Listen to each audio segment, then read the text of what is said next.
ஆள் கிடைப்பதில்லை. அதனால் விவசாயம் பாதிக்கப்படுகிறது. அவர்கள் இந்த திட்டத்தை எதிர்க்க தொடங்கினார்கள். ஆகவே விவசாய காலத்தில் நடக்காது. அவர்கள் 2 மாதம் விவசாயத்தில் கூலி வரலாம், பிறகு 5 மாதம் இவர்களுடன் கூலி வரலாம். ஆக மொத்தம் கிராமங்கள் தண்ணீர் அடைவதற்கான முறை. இதில் ரொம்ப சிறப்பாக எடப்பாடி என்ன சொன்னார் என்றால், 100 நாள் திட்டத்திற்கே என்னால் 40% கொடுக்க முடியாது என்று ஸ்டாலின் சொன்னபோது, 125 நாள் திட்டத்தை மத்திய அரசோடு அவர்கள் 60 நாங்கள் 40 போட்டு நிறைவேற்றிவிட்டு மீதம் 25 நாளைக்கு 150 நாளைக்காக நான் இந்த திட்டத்தை நிறைவேற்றுவேன். அந்த 25 நாளைக்கு முழு செலவையும் தமிழ்நாடு அரசே ஏற்கும். ஏனென்றால் இதனுடைய பலனை அடையப் போகின்றவர்கள் தமிழ்நாட்டு விவசாய தொழிலாளர்கள். ஆகவே தமிழ் மண் பயன்படும், தமிழ் மக்களுக்கு அது பயன்படும். ஆகவே நாங்கள் அதை 150 நாளாக ஆக்குவோம் சொன்னார். 100 நாள் முடியாது என்று ஸ்டாலின் சொல்லுகிற போது 150 நாள் முடியும் என்று சொல்றார். ஆகவே இவர் ஒரு தனித்தன்மையாக சிந்திக்கிறார். இவர் சொன்ன பிறகுதான் ஓஹோ, இந்த குடிமராமத்து, இந்த குண்டாறு வைகையாறு இணைப்பு இவையெல்லாம் பார்க்கின்ற போது ஆக்கப்பூர்வமான சிந்தனை ஒரு பக்கம் இருக்கிறது. இன்னொரு பக்கம் இவர்களோடு சேர்ந்து அரசியல் நடத்துவதற்கு நாமும் என்னென்ன செய்ய வேண்டுமோ அதெல்லாம் செய்வதற்கு தயாராக இருக்கிறோம். இதெல்லாம் செய்ததே அம்மா உணவகம். இப்ப சரவணன் ஒரு உணவகம் வைத்திருக்கிறார் ஏழை மக்களுக்கு. அதுபோல அம்மா உணவகம் மிகச்சிறந்த திட்டம். எடப்பாடி என்று சொல்லியிருக்கிறார், ஆடு மாடுகள் அம்மா காலத்தில் வழங்கப்பட்டது, மீண்டும் அதை நாங்கள் வழங்குவோம். இலவசமாக வழங்குவதன் மூலம் ஒவ்வொரு கிராமமும் அந்த ஆடு மாடுகளை பயன்படுத்தி தங்களுக்கு ஒரு வருவாயை பெறவும். அவருடைய உழைப்பு மட்டும்தான். அரசு அவர்களுக்கு வாங்கி கொடுக்கிறது. 40,000, 50,000, 80,000 மாடு வாங்கி கொடுக்கும். அதனுடைய பலனை அவர்கள் உழைத்து அடையலாம். இப்படி மக்களையும் வேலை செய்ய வைத்து நாட்டினுடைய பால் வளம் மற்ற பொருளாதார இறைச்சி வளத்தை எல்லாம் பெருக்கி, அதே சமயத்தில் அது வெறும் வீணாக சட்டி கொடுக்கிறேன் முட்டி கொடுக்கிறேன் என்பது போல ஆகாமல் அது கிராமத்தின் வளர்ச்சியாக ஆவதற்குரிய திட்டங்களை எல்லாம் இப்பொழுது அவர் அறிவித்திருக்கிறார். இந்த மாறுதல் வந்து ஆக வேண்டும். இல்லாவிட்டால் நான் சொல்லுகிறேன், ஒரு கிரிமினலை மந்திரியாக்குகின்ற அசிங்கம் உலக ஜனநாயக நாட்டில் எங்கும் நடந்ததில்லை. ஒரு செந்தில் பாலாஜி அந்த ஆள் 1.5 ஆண்டுகள் சிறையில் இருந்தபோது அவரை மந்திரியாக ஆக்க வேண்டும் என்று கவர்னரிடம் சொல்லுகிறார். கவர்னர் சிறைச்சாலைக்கெல்லாம் நான் பதவி பிரமாணம் செய்ய முடியாது, அரசு மாளிகையிலே செய்யலாம், இல்லை கவர்னர் மாளிகையிலே செய்யலாம் என்று சொன்னபோது, ஒரு கைதியை சிறைச்சாலைக்கு போய் கைதியை மந்திரியாக ஆக்குவது என்பது உலக ஜனநாயக நாட்டில் எந்த நாட்டிலும் கிடையாது. கருணாநிதி காலத்தில் கூட கிடையாது. எவ்வளவு பெரிய அசிங்கம். தே ஆர் எபோவ் லா. அப்போ ஒரு கிரிமினல் எத்தனை குற்றச்சாட்டு சொன்னாலும் அவர் பதில் சொல்ல மாட்டார். ஒரு கிரிமினலை மந்திரியாக ஆக்குகின்ற அசிங்கம் பிடித்த ஒரு அரசு அகற்றப்பட வேண்டும் என்பதுதான் ரொம்ப முக்கியமானது. KN நேரு 1000 ஊழல் செய்வார், எல்லாமே விவரமாக DGPக்கு அனுப்பப்படும். ஆனால் போலீஸ் அவர் மீது ஒரு முதல் தகவல் அறிக்கை பதியாது. ஹைகோர்ட் உத்தரவிடும், KN நேருவை கைது செய். அந்த உத்தரவு தூக்கி எறியப்படும். பிறகு மீண்டும் கோர்ட் அவமதிப்பு வழக்கு என்று ADMK இன்பத்துறை MP அவர் போய் மறுபடியும் வழக்கு தாக்கல் செய்கிறார். அதற்குள் நாங்கள் சுப்ரீம் கோர்ட்டுக்கு போய்விட்டோம் என்று காலத்தை தள்ளுகிறார்கள். எதற்காக இதை சொல்கிறேன் என்றால், தண்டிக்கப்படாத மந்திரியும் கிடையாது, தண்டிக்கப்படாத காலமும் கிடையாது, இவர்கள் செய்யாத ஊழலும் கிடையாது. இதைவிட அரசியல் கட்சி செய்யவில்லை. புலனாய்வுத்துறை ஒன்று செய்தது, விஜிலன்ஸ். 40 அடி ரோடை 30 அடி தான் போட்டிருக்கிறார்கள். 10 அடிக்கு 100 கிலோமீட்டர் தூரத்திற்கு ரோடே இல்லை. அதுக்கு கோடிக்கணக்கான ரூபாய் சீஃப் இன்ஜினியர் வரையிலும் மந்திரி வரையிலும் கையெழுத்து போட்டு கொடுக்கப்பட்டிருக்கிறது. இதை வழக்கு பதிவு செய்ய வேண்டும் என்று புலனாய்வுத்துறை அதிகாரி, அரசு அதிகாரி அவர்கள் DGPயிடம் சொன்னபோது வழக்கு பதிவு செய்யவில்லை. ஏனென்றால் police is under the control of the government. ஆகவே இவர்கள் தே ஆர் எபோவ் லா. இத்தகைய நிலை முதலில் மாற்றப்பட வேண்டும். கிரிமினல்கள் மந்திரிகளாக்கப்படுவது, எந்த வழக்குகளும் எடுக்கப்படுவதில்லை, பகிரங்கமாக சுரண்டுவது, சுரண்டிய பிறகு அதற்கு ஒரு தீர்வு கிடையாது என்கின்ற நிலை இருப்பது, இவற்றுக்கு ஒரு மாற்று நம்முடைய எடப்பாடி மீண்டும் முதலமைச்சராவதின் மூலம் மீண்டும் பசுமை தமிழகம் மலரும். அதற்கு சரவணன் போன்றவர்கள் உதவியாக இருப்பார்கள். நான் ஒரே வார்த்தையிலே சொல்லுகிறேன், கல்குவாரி வைத்து MLA ஆகி கல்குவாரி பெர்மிட் பெற்று சுரண்டி சாப்பிடுகின்ற மனிதர் MLA ஆக வேண்டுமா? டாக்டர் சரவணன் போல தன்னுடைய சொந்த பணத்தை பல திட்டங்களின் அரசு போல தான் ஒரு அரசாங்கம் நடத்தி பல பேருக்கு உதவி செய்கின்ற இவர் போன்றவர்கள் வேண்டுமா? முதலில் சுரண்டாதவன் வருவதே சிறப்பு, பிறகு வழங்குகிறவன் வருவது இன்னும் சிறப்பு. இதுதான் இன்றைக்கு உள்ள நிலைமை. பிறகு நீங்கள் ஏதாவது கேட்டால் நான் சொல்லுகிறேன்.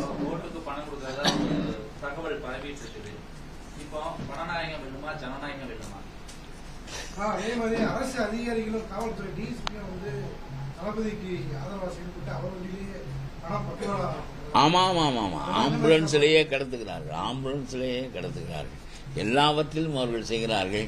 இவற்றையெல்லாம் மீறி மக்களிடம் விழிப்பு உண்டாக வேண்டும் என்பதுதான் நம்முடைய இதையெல்லாம் கருணாநிதி செய்து கொண்டிருந்த போதுதான் எம்ஜிஆர் ஆட்சிக்கு வந்தார், அம்மா ஆட்சிக்கு வந்தார்கள், எடப்பாடியும் ஆட்சிக்கு வந்தார். ஆகவே இதை மீறி அதை செய்வதற்காகத்தான் இந்த கருத்து பரப்புரைகள் மேற்கொள்ளப்படுகின்றன மக்களிடம். இதில் பாருங்க, இந்த விஜய் ஒரு குறுக்கு சார். அதாவது நான் அவரோடு சர்க்கார் படத்தில் நடித்தேன், எனக்கு ரொம்ப அவர் நட்பு. ஒரே ஒரு முறை அவரும் நானும் சந்தித்து, அவர் கட்சியெல்லாம் ஆரம்பிப்பதற்கு முன்பு நான் அவரிடம் சொன்னேன், அதிமுகவோடு சேருங்கள், திமுகவை வீழ்த்துவதுதான் முக்கிய குறிக்கோள், பிறகு அதிமுகவுக்கு எதிர்க்கட்சியாக மாறி ஆட்சியை பிடிப்பதற்கு முயலுங்கள், உங்களுக்கு ஒரு அரசியல் அனுபவமும் ஏற்படும், அதுதான் சரியாக இருக்கும். ஸ்ட்ரக்சர் உள்ள கட்சி அதிமுக, தலைமை ஒரு பல முறை நாடாண்ட அனுபவம் எல்லாம் உள்ளவர்கள், உங்களுக்கு ஸ்ட்ரக்சர் இல்லை, வெறும் ரசிகர்களை வைத்துக் கொண்டு என்றெல்லாம் நான் சொன்னேன். கேட்டுக்கொண்டிருந்தார். அப்பொழுது சொன்னேன், சீமானோட என பலவற்றை கேட்டார். இதெல்லாம் வேஸ்ட் ஆகலாம், சேர்வது அதிமுகவோடு சேருங்கள், இதுதான் இன்றைக்கு உள்ள. அன்றைக்கு பிஜேபியோடு இல்லை எடப்பாடி. இதை நாங்கள் பேசுகின்ற காலத்தில் இவர் வந்திருந்தால் என்ன செய்திருப்பார் என்பது வேறு. ஆனால் எதற்காக சொல்கிறேன் என்றால், எது அகற்றப்பட வேண்டும், who is to be removed from power என்பதுதான் இப்பொழுதுள்ள கேள்வி. அப்புறம் யாருக்கு வாக்களிக்க வேண்டும் என்பது இரண்டாவது கேள்வி. மக்கள் எப்பொழுதும் அப்படித்தான் வாக்களிப்பார்கள். இந்த கொடுமையை அகற்ற வேண்டும் என்று முடிவு செய்வார்கள். அந்த கொடுமையை அகற்றுகின்ற ஆற்றல் எந்த கட்சிக்கு இருக்கிறது என்பது இரண்டாவது கேள்வி. யாருக்காவது போட்டு வீணாக போவதில் என்ன இருக்கிறது? சீமானுக்கு போட்டு என்ன ஆகும், விஜய்க்கு போட்டு என்ன ஆகும்? ஒரு பெரிய கட்டமைப்புள்ள கட்சி, ஏற்கனவே ஆண்டு பழக்கப்பட்ட கட்சி, பல திட்டங்கள் வழங்கிய கட்சி. ஆகவே மாற்று அமைப்பாக இதுதான் இருக்க முடியும் என்று கருதுவதுதான் இயல்பாக இருக்க முடியும்.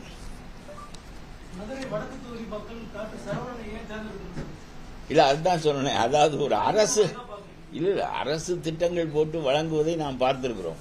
அதுபோல இவர் இலவச உணவிலிருந்து, ரொம்ப குறைந்தபட்ச உணவிலிருந்து, அப்புறம் மாணவர்களுக்கு சலுகை, பிள்ளைகளுக்கு சலுகை, பெண் பிள்ளைகளுக்கு சலுகை என்று பல வகை அதை அவர் நோட்டீஸ் அடித்து விட்டிருக்கிறார்.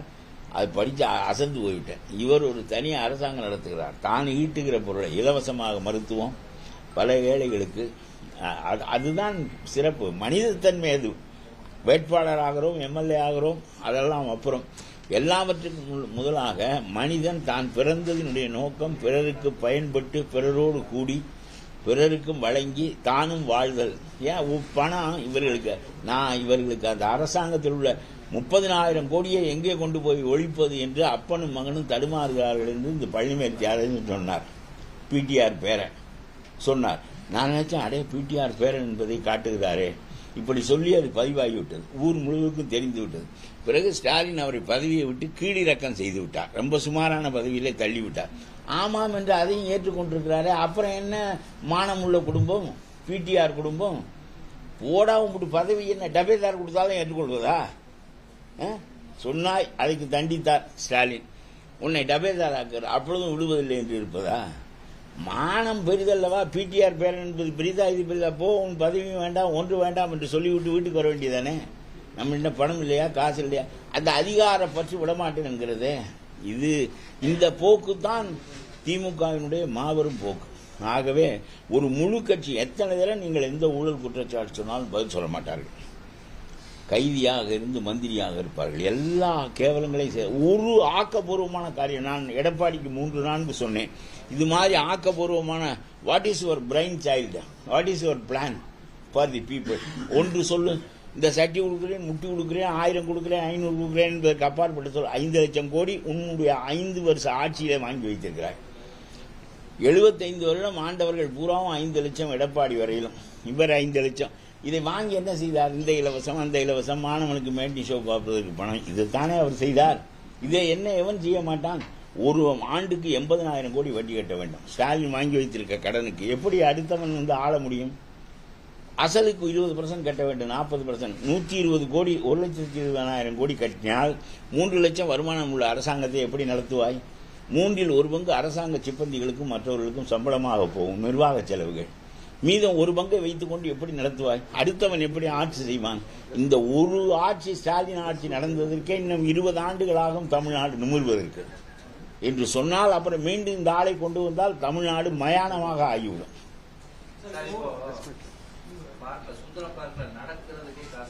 ஆமா, அந்த உங்க எம்எல்ஏ தான் அந்த பார்க்கையெல்லாம் புத்தகம் எடுத்து வைத்து இந்த 20 ரூபாய் வசூல் செய்கிறார் என்று சொல்கிறார்கள். இதெல்லாம் நான் வந்து ஒரு நாளைக்குள் அறிந்த செய்தி. இது நான் நேற்று தான் வந்தேன் மதுரைக்கு. இந்த ஒரு நாளைக்குள் நான் அறிந்த செய்தி.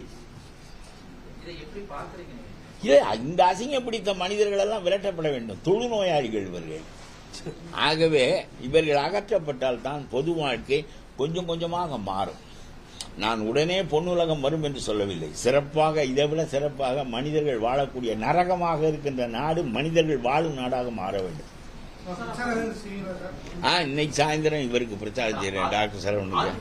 நேற்று செல்லூர் ராஜு, இவர் திருப்பரங்குன்றம், எல்லாருக்கும்.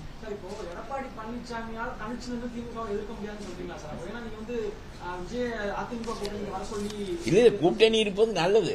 இப்பொழுதும் எடப்பாடி 3-4 பேரை கூட்டணியில் சேர்த்து கொண்டுதான் இருக்கிறார். கூட்டணி அரசியல் வந்து விட்டது ஏற்கனவே. என்ன கெப்பாசிட்டி எல்லாம் அவர்கள் 17 பேர் சேர்ந்து நிற்கிற போது 4 பேராவது சேர்ந்து நிற்க வேண்டாமா? மக்கள் வாக்கு சிதையக்கூடாதுல்ல, அதனால சொல்றேன். ஆனால் இந்த கூட்டணி கட்சிகள் ரொம்ப கேவலமாக போய்விட்டன. ஸ்டாலின் அரசு ஏன் வரக்கூடாது என்பதற்கு 3 நாள் சொல்லுவதில் 2 சொன்னேன். ஒரு கிரிமினலை மந்திரியாக ஆக்குவது, சிறையிலேயே மந்திரியாக வைத்திருப்பது என்கின்ற அசிங்கங்கள் உலக நாடுகளில் நடந்ததில்லை என்று. அதற்கு அடுத்தாற்போல் உங்களுக்கு ஒன்று சொல்லுகிறேன். இந்த ஒவ்வொரு கட்டத்திலும் எந்த ஒன்றிலும் வெட்கம் என்பதே அவர்களுக்கு இல்லை. வெட்கம் என்பதே இந்த அரசாங்கத்துக்கு இல்லை. எதை வேண்டுமானாலும் செய்யலாம் என்று அவர்கள் நினைக்கிறார்கள். ஒரு பொய்யான போர் கட்டமைப்பு செய்கிறார்கள். இந்த வாக்காளர் திருத்தம் என்பதை பெரிதாக எதிர்த்தாரே ஸ்டாலின், ஏன் இப்பொழுது பேசுவதில்லை? அது மிகச்சிறந்த திட்டம் என்று மக்களால் ஏற்றுக்கொள்ளப்பட்டு விட்டது.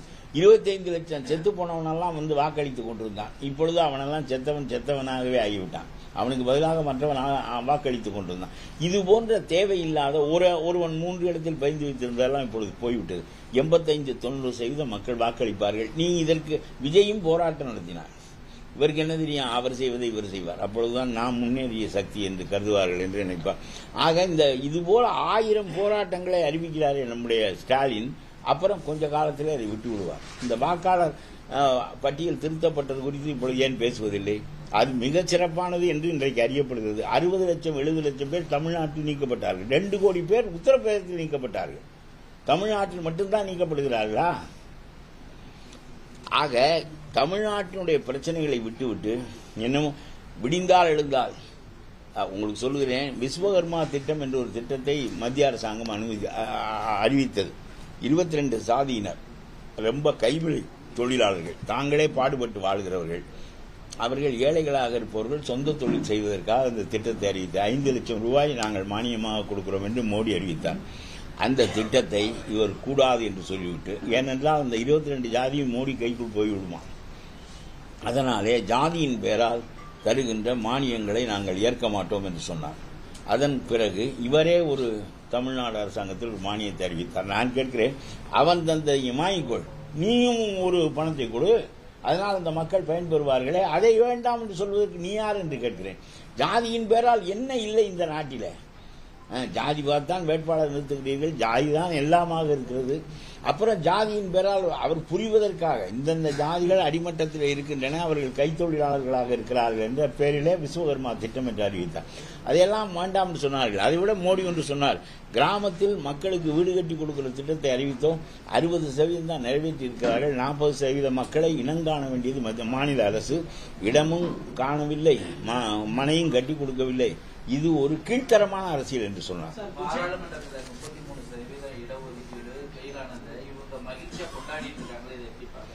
இல்ல சரி, இவர்கள் 2/3 பங்கு பெரும்பான்மை வேண்டும், அந்த பெரும்பான்மை இப்பொழுது இல்லை. ஆகவே மகளிருக்கு ஒதுக்கீடு திட்டம் தோற்கடிக்கப்பட்டது. இது நீ இப்பொழுது சொல்லுகிறார்கள், அந்த திட்டத்தை நாங்கள் தோற்கடிக்கவில்லை, வேறொன்றை தான், எதற்கு அப்புறம் பிரித்து போட வேண்டியதானே. ஆகவே அவர்கள் கொண்டு வந்த திட்டம் சரியில்லை என்பதை பற்றி நான் இப்பொழுது விவாதிக்கவில்லை. ஏனென்றால் அது பல வகையான கருத்துக்கள் அதில் இருக்கின்றன, அது வேறு. இந்த தேர்தல் மகளிர் இடஒதுக்கீட்டுக்கான தேர்தலும் இல்லை, இந்த தேர்தல் அந்த டீலிமிட்டேஷனுக்கான தேர்தலும் இல்லை. இந்த தேர்தல் தமிழ்நாட்டை யார் ஆள்வது என்பதற்கான தேர்தல். நம்முடைய சட்ட வரைமுறைகளுக்குள் அது இல்லை. ஆகவே நம்முடைய பிரச்சனைகளை திசை திருப்பி நீ டெல்லிக்கு திருப்பக்கூடாது. நம்முடைய நாட்டில் என்ன நடக்க வேண்டும், இந்த நாடு எப்படி செழுமையடைய வேண்டும் என்பதுதான் இதான் இன்றைக்கு தேர்தல். இதை விட்டு விட்டு பிரச்சனைகளை நாம் அப்புறம் பேசுவோம். எனக்கு அதில் பல தனியான கருத்துக்கள் உண்டு. பிரச்சாரத்தில் அவங்க கொண்டு வந்துட வேண்டியதான்.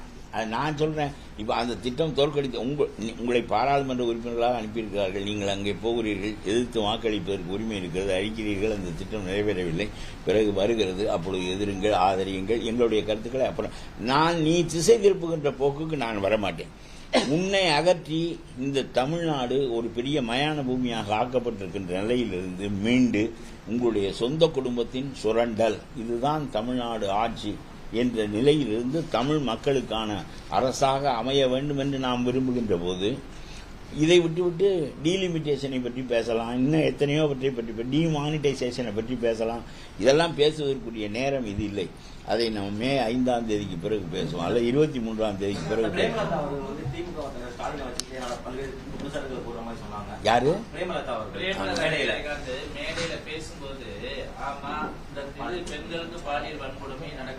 அதை நானும் கேட்டேன், வீடியோவில் நானும் கேட்டேன், ஆச்சரியமாக இருந்தது. அந்த இது ஒரு குற்றச்சாட்டு தானே சொல்ல முடியும், வேற என்ன சொல்ல முடியும்? இதை விட வேற என்ன சொல்ல வேண்டும்?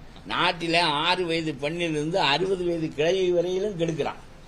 எப்படிதான் எனக்கு ஆச்சரியமாக 6 வயது பெண்ணே 60 வயது கிழவி என்ன செய்ய முடியும் என்று யோசிச்ச. போதையினால் எதுவும் செய்ய முடியாது. அவனுக்கு ஆளும் தெரியவில்லை, அடையாளம் தெரியவில்லை, வயதும் தெரியவில்லை. இந்த போதையினுடைய ஆதிக்கம், டாஸ்மார்க் ஆதிக்கம் ஒரு பக்கம், இந்த கஞ்சா மற்றவற்றினுடைய ஆதிக்கம் ஒரு பக்கம், தமிழ்நாட்டினுடைய பொது ஒழுங்கு கெட்டுவிட்டது இந்த ஆட்சியினரால். இவர்கள் தங்களுடைய போலீஸை வைத்துக் கொண்டு அதை ஒழுங்குபடுத்துவதில்லை. அதன் காரணமாக பெண்களே பாதுகாப்பாக இல்லை. இதை என்றைக்கு பிரேமலதா ஒப்புக்கொண்டு அது ஒன்றுதான் குற்றம், அது உன் கருத்துப்படி இது ஒன்று குற்றம் தானே, நாங்கள் சொல்லுகிற குற்றத்தில் அது ஒன்று தானே, அப்புறம் மற்ற குற்றங்களை நாங்கள் பேசுகிறோம். இப்போ ஒரு குற்றத்தை நீ ஒப்புக்கொண்டு ஸ்டாலின் சொல்.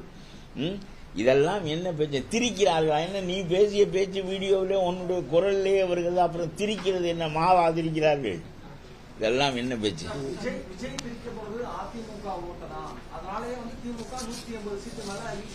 இல்ல, அதாவது எங்களுடைய ஓட்டை எவனும் பிரிக்க முடியாது. அது எம்ஜிஆர், அம்மா, எடப்பாடியினுடைய.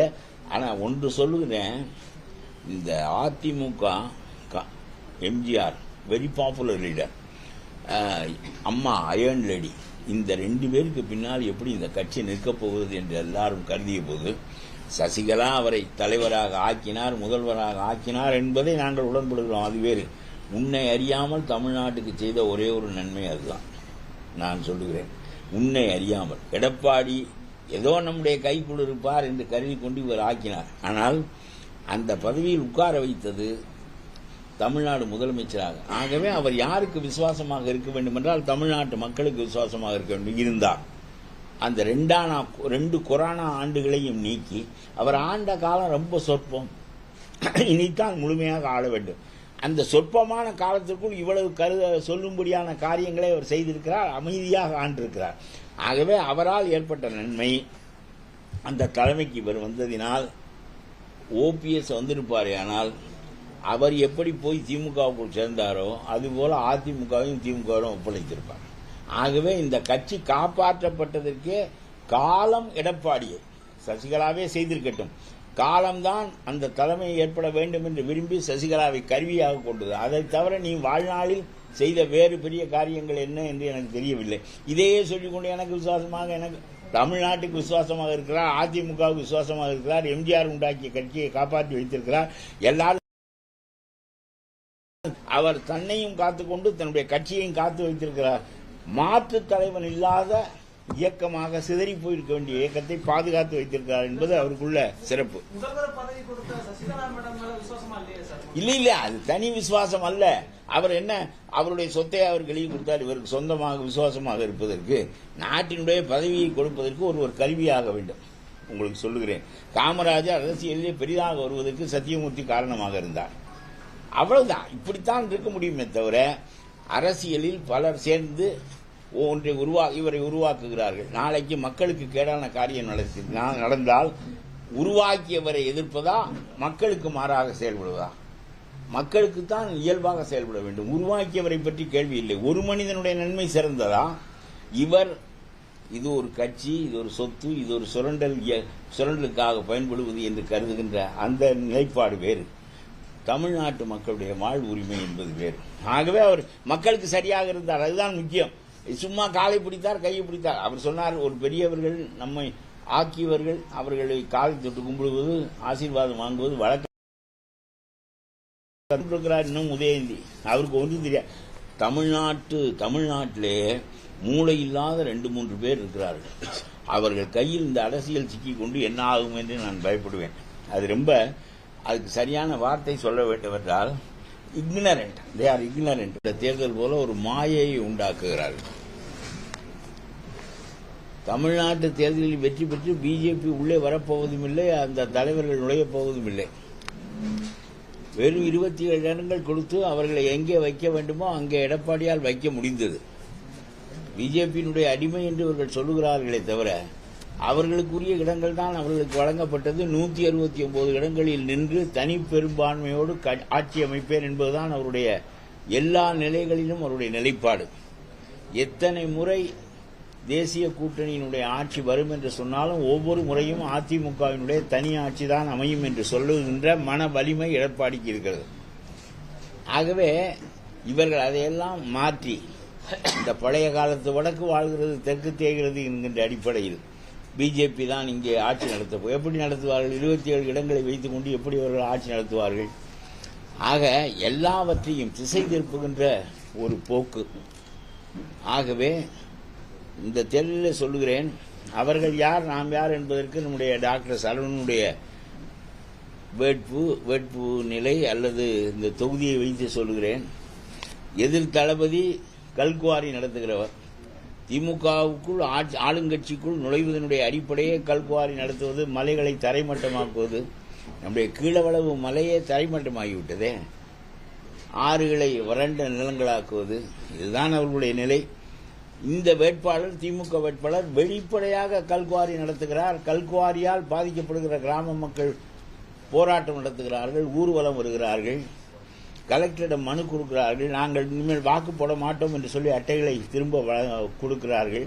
அப்பொழுது அவர்கள் சமாதானப்படுத்தப்பட்டு வாக்கு போடும்படி ஏற்பாடு செய்யப்படுகின்ற போது அவர்களெல்லாம் சரவணனை நோக்கி திரும்புகிறார்கள், அதிமுகவை நோக்கி. எதற்காக சொல்லுகிறேன் என்றால், ஒரு அரசியல் என்பது இப்பொழுது எப்படி இருக்கிறது என்றால், உள்ளே போனால் கொள்ளையடிக்கலாம் என்கின்ற நிலைக்கு மாறாக இவரை போன்றவர்கள், இவர் ஒரு தனி. எனக்கு ரொம்ப ஆச்சரியமாக இருந்தது, அதிமுக ஆட்சிக்கு வந்தால் என்னென்ன செய்வோம் என்று அவர்கள் ஒரு திட்டம் அறிவித்திருப்பது போல, நான் சட்டமன்ற உறுப்பினர் ஆனாலும் சரி, ஆகாத நிலையிலும் சரி, நான் தனித்திட்டங்களை இந்த மக்களுக்கு வழங்குவேன், தொடர்ந்து வழங்கிக் கொண்டே இருப்பேன் என்று சொல்லி அவர் ஒரு பெரிய பட்டியல் வெளியிட்டிருக்கிறார்.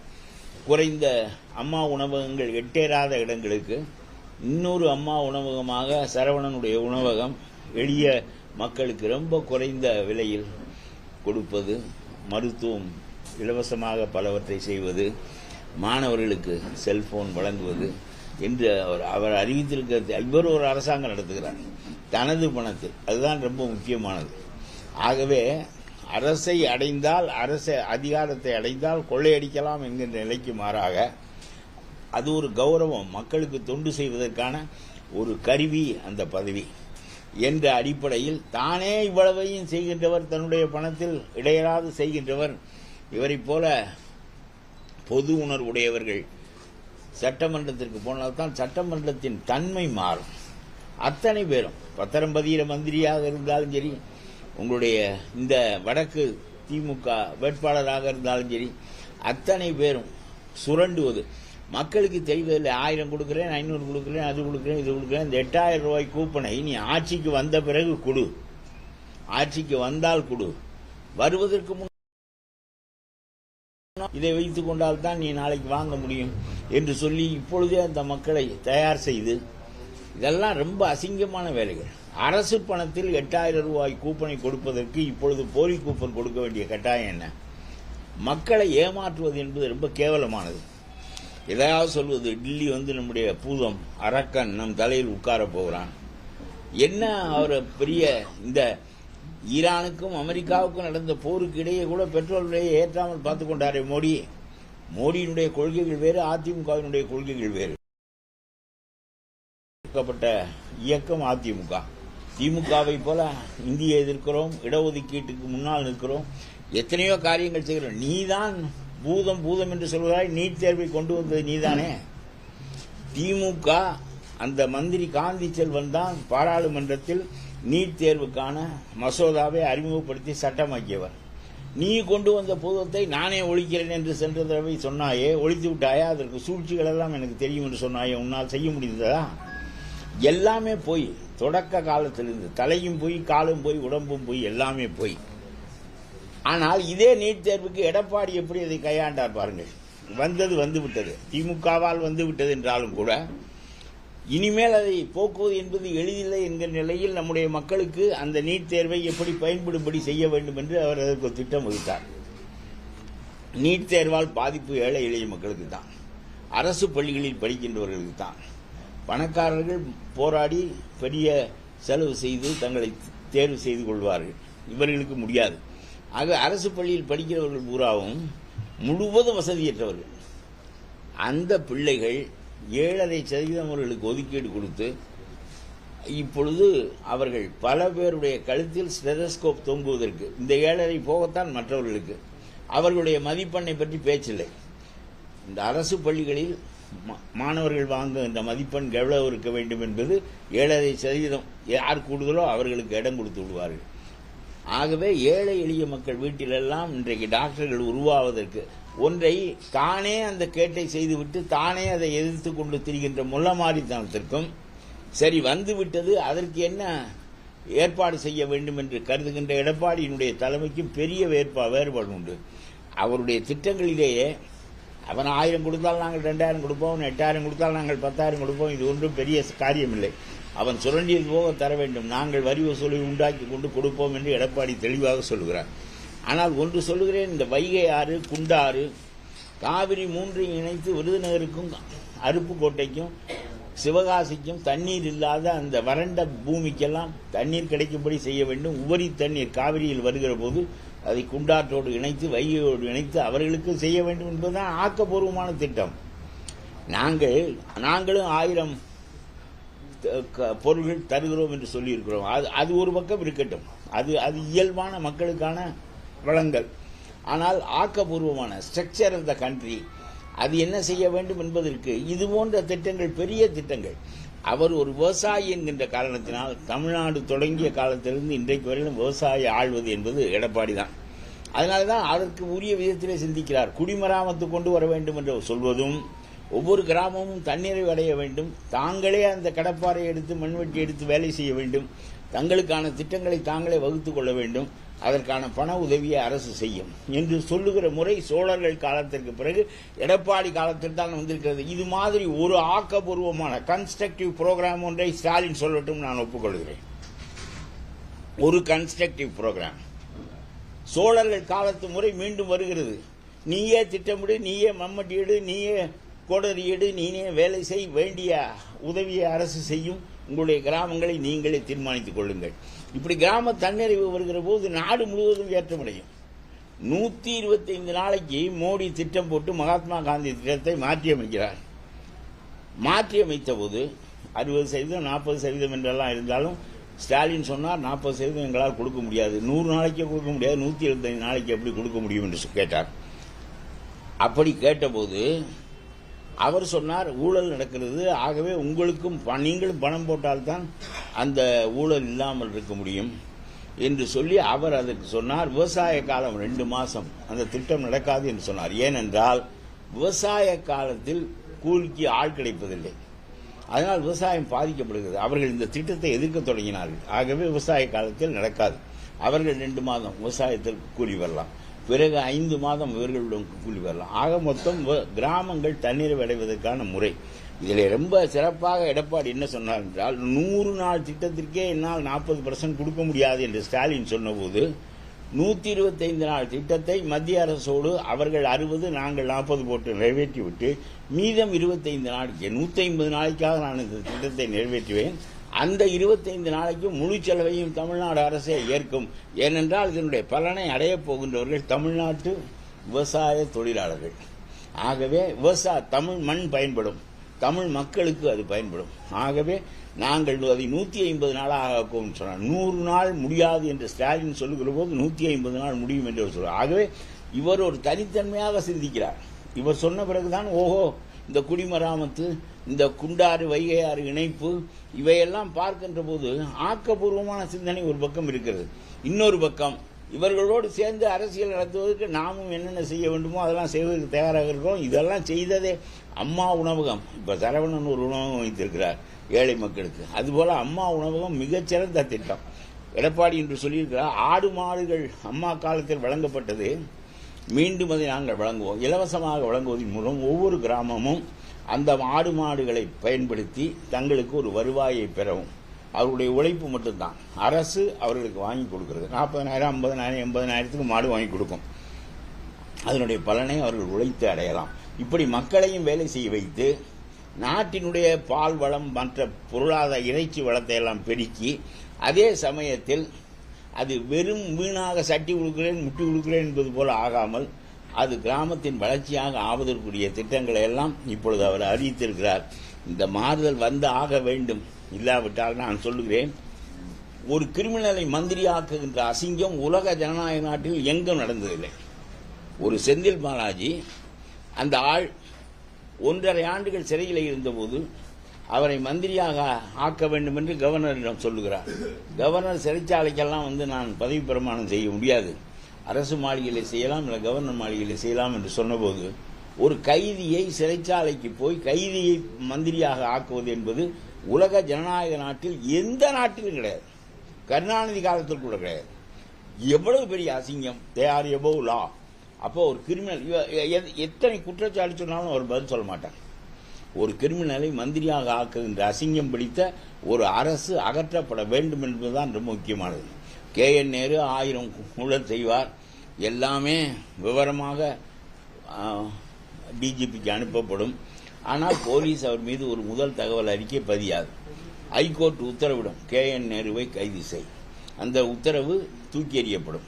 பிறகு மீண்டும் கோர்ட் அவமதிப்பு வழக்கு என்று ADMK இன்பத்துறை MP அவர் போய் மறுபடியும் வழக்கு தாக்கல் செய்கிறார். அதற்குள் நாங்கள் சுப்ரீம் கோர்ட்டுக்கு போய்விட்டோம் என்று காலத்தை தள்ளுகிறார்கள். எதற்காக இதை சொல்கிறேன் என்றால், தண்டிக்கப்படாத மந்திரியும் கிடையாது, தண்டிக்கப்படாத காலமும் கிடையாது, இவர்கள் செய்யாத ஊழலும் கிடையாது. இதைவிட அரசியல் கட்சி செய்யவில்லை. புலனாய்வுத்துறை ஒன்று செய்தது விஜிலன்ஸ். 40 அடி ரோடை 30 அடி தான் போட்டிருக்கிறார்கள். 10 அடிக்கு 100 கிலோமீட்டர் தூரத்திற்கு ரோடே இல்லை. அதுக்கு கோடிக்கணக்கான ரூபாய் சீஃப் இன்ஜினியர் வரையிலும் மந்திரி வரையிலும் கையெழுத்து போட்டு கொடுக்கப்பட்டிருக்கிறது. இதை வழக்கு பதிவு செய்ய வேண்டும் என்று புலனாய்வுத்துறை அதிகாரி, அரசு அதிகாரி அவர்கள் DGPயிடம் சொன்னபோது வழக்கு பதிவு செய்யவில்லை. ஏனென்றால் police is under the control of the government. ஆகவே இவர்கள் தே ஆர் எபோவ் லா. இத்தகைய நிலை முதலில் மாற்றப்பட வேண்டும். கிரிமினல்கள் மந்திரிகளாக்கப்படுவது, எந்த வழக்குகளும் எடுக்கப்படுவதில்லை, பகிரங்கமாக சுரண்டுவது, சுரண்டிய பிறகு அதற்கு ஒரு தீர்வு கிடையாது என்கின்ற நிலை இருப்பது, இவற்றுக்கு ஒரு மாற்று நம்முடைய எடப்பாடி மீண்டும் முதலமைச்சராவதின் மூலம் மீண்டும் பசுமை தமிழகம் மலரும். அதற்கு சரவணன் போன்றவர்கள் உதவியாக இருப்பார்கள். நான் ஒரே வார்த்தையை சொல்லுகிறேன், கல்குவாரி வைத்து MLA ஆகி கல்குவாரி பெர்மிட் பெற்று சுரண்டி சாப்பிடுகின்ற மனிதர் MLA ஆக வேண்டுமா? டாக்டர் சரவணன் போல தன்னுடைய சொந்த பணத்தை பல திட்டங்களில் அரசு போல தான் ஒரு அரசாங்கம் நடத்தி பல பேருக்கு உதவி செய்கின்ற இவர் போன்றவர்கள் வேண்டுமா? முதலில் சுரண்டாதவன் வருவதே சிறப்பு, பிறகு வழங்குகிறவன் வருவது இன்னும் சிறப்பு. இதுதான் இன்றைக்கு உள்ள நிலைமை. பிறகு நீங்கள் ஏதாவது கேட்டால் நான் சொல்லுகிறேன். ஓட்டுக்கு பணம் கொடுக்கறதா தகவல் பரவிட்டு இருக்குது. இப்போ பணநாயகம் வேண்டுமா, ஜனநாயகம் வேண்டுமா? அதே மாதிரி அரசு அதிகாரிகளும் காவல்துறை டிஎஸ்பியும் தளபதிக்கு ஆதரவாக செயல்பட்டு அவர் வண்டியிலேயே பணம் பட்டுவாடா. ஆமாம், ஆம்புலன்ஸ்லேயே கடத்துகிறார்கள். எல்லாவற்றிலும் அவர்கள் செய்கிறார்கள். இவற்றையெல்லாம் மீறி மக்களிடம் விழிப்பு உண்டாக வேண்டும் என்பதுதான் நம்முடைய இதையெல்லாம் கருணாநிதி செய்து கொண்டிருந்த போதுதான் MGR ஆட்சிக்கு வந்தார், அம்மா ஆட்சிக்கு வந்தார்கள், எடப்பாடியும் ஆட்சிக்கு வந்தார். ஆகவே இதை மீறி அதை செய்வதற்காகத்தான் இந்த கருத்து பரப்புரைகள் மேற்கொள்ளப்படுகின்றன மக்களிடம். இதை பாருங்க, இந்த விஜய் ஒரு குறுக்கு அதாவது நான் அவரோடு சர்க்கார் படத்தில் நடித்தேன். எனக்கு ரொம்ப அவர் நட்பு. ஒரே ஒரு முறை அவரும் நானும் சந்தித்து அவர் கட்சியெல்லாம் ஆரம்பிப்பதற்கு முன்பு நான் அவரிடம் சொன்னேன், அதிமுகவோடு சேருங்கள், திமுகவை வீழ்த்துவதுதான் முக்கிய குறிக்கோள், பிறகு அதிமுகவுக்கு எதிர்க்கட்சியாக மாறி ஆட்சியை பிடிப்பதற்கு முயலுங்கள், உங்களுக்கு ஒரு அரசியல் அனுபவமும் ஏற்படும், அதுதான் சரியாக இருக்கும். ஸ்ட்ரக்சர் உள்ள கட்சி அதிமுக, தலைமை ஒரு பல முறை நாடாண்ட அனுபவம் எல்லாம் உள்ளவர்கள், உங்களுக்கு ஸ்ட்ரக்சர் இல்லை, வெறும் ரசிகர்களை வைத்துக் கொண்டு என்றெல்லாம் நான் சொன்னேன். கேட்டுக்கொண்டிருந்தார். அப்பொழுது சொன்னேன், சீமானோட பலவற்றை கேட்டார், இதெல்லாம் வேஸ்ட் ஆகணும்லாம் சேருவது, அதிமுகவோடு சேருங்கள், இதுதான் இன்றைக்கு உள்ள. அன்றைக்கு பிஜேபியோடு இல்லை எடப்பாடி. இதை நாங்கள் பேசுகின்ற காலத்தில் இவர் வந்திருந்தால் என்ன செய்திருப்பார் என்பது வேறு. ஆனால் எதற்காக சொல்கிறேன் என்றால், எது அகற்றப்பட வேண்டும், who is to be removed from power என்பதுதான் இப்பொழுதுள்ள கேள்வி. அப்புறம் யாருக்கு வாக்களிக்க வேண்டும் என்பது இரண்டாவது கேள்வி. மக்கள் எப்பொழுதும் அப்படித்தான் வாக்களிப்பார்கள். இந்த கொடுமையை அகற்ற வேண்டும் என்று முடிவு செய்வார்கள். அந்த கொடுமையை அகற்றுகின்ற ஆற்றல் எந்த கட்சிக்கு இருக்கிறது என்பது இரண்டாவது கேள்வி. யாருக்காவது போட்டு வீணாக போவதில் என்ன இருக்கிறது? சீமானுக்கு போட்டு என்ன ஆகும், விஜய்க்கு போட்டு என்ன ஆகும்? ஒரு பெரிய கட்டமைப்புள்ள கட்சி, ஏற்கனவே ஆண்டு பழக்கப்பட்ட கட்சி, பல திட்டங்கள் வழங்கிய கட்சி. ஆகவே மாற்று அமைப்பாக இதுதான் இருக்க முடியும் என்று கருதுவதுதான் இயல்பாக இருக்க முடியும். மதுரை வடக்கு தொகுதி மக்கள் டாக்டர் சரவணனை ஏன் தேர்ந்தெடுக்கிறாங்க? இல்ல, அதுதான் சொன்னேன். அதாவது ஒரு அரசு அரசு திட்டங்கள் போட்டு வழங்குவதை நாம் பார்த்திருக்கிறோம். அதுபோல இவர் இலவச உணவிலிருந்து, ரொம்ப குறைந்தபட்ச உணவிலிருந்து, அப்புறம் மாணவர்களுக்கு சலுகை, பிள்ளைகளுக்கு சலுகை, பெண் பிள்ளைகளுக்கு சலுகை என்று பல வகை அவர் நோட்டீஸ் அடித்து விட்டிருக்கிறார். அது படித்து அசந்து போய்விட்டேன். இவர் ஒரு தனி அரசாங்கம் நடத்துகிறார். தான் ஈட்டுகிற பொருளை இலவசமாக மருத்துவம் பல ஏழைகளுக்கு. அதுதான் சிறப்பு. மனிதத்தன்மை அது. வேட்பாளர் ஆகிறோம், எம்எல்ஏ ஆகிறோம், அதெல்லாம் அப்புறம்.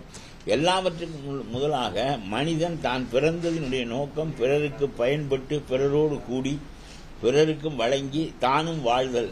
ஏன் பணம் இவர்களுக்கு அந்த அரசாங்கத்தில் உள்ள 30,000 கோடியை எங்கே கொண்டு போய் ஒழிப்பது என்று அப்பனும் மகனும் தடுமாறுகிறார்கள் என்று இந்த பழனிவேல் தியாகராஜன் சொன்னார். பிடிஆர் பேரன் சொன்னார். நான் நினைச்சேன், அடே பிடிஆர் பேரன் என்பதை காட்டுகிறாரே, இப்படி சொல்லி அது பதிவாகிவிட்டது, ஊர் முழுவதுக்கும் தெரிந்து விட்டது. பிறகு ஸ்டாலின் அவரை பதவியை விட்டு கீழிறக்கம் செய்து விட்டார். ரொம்ப சுமாரான பதவியிலே தள்ளிவிட்டார். ஆமாம் என்று அதையும் ஏற்றுக்கொண்டிருக்கிறாரு. அப்புறம் என்ன மானமுள்ள குடும்பம் பிடிஆர் குடும்பம்? போடாவும் போட்டு பதவி என்ன டபேதார் கொடுத்தாலும் ஏற்றுக்கொள்வதா? சொன்னாய், அதுக்கு தண்டித்தார் ஸ்டாலின். உன்னை டபேதார் ஆக்கிறார், அப்பொழுதும் விடுவதில்லை என்று இருப்பதா?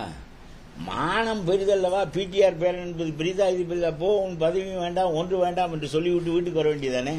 நம்ம பணம் இல்லையா, காசு இல்லையா? அந்த அதிகார பற்றி விடமாட்டேன் என்கிறது. இந்த போக்கு தான் திமுகவினுடைய மாபெரும் போக்கு. ஆகவே ஒரு முழு கட்சி, எத்தனை தடவை நீங்கள் எந்த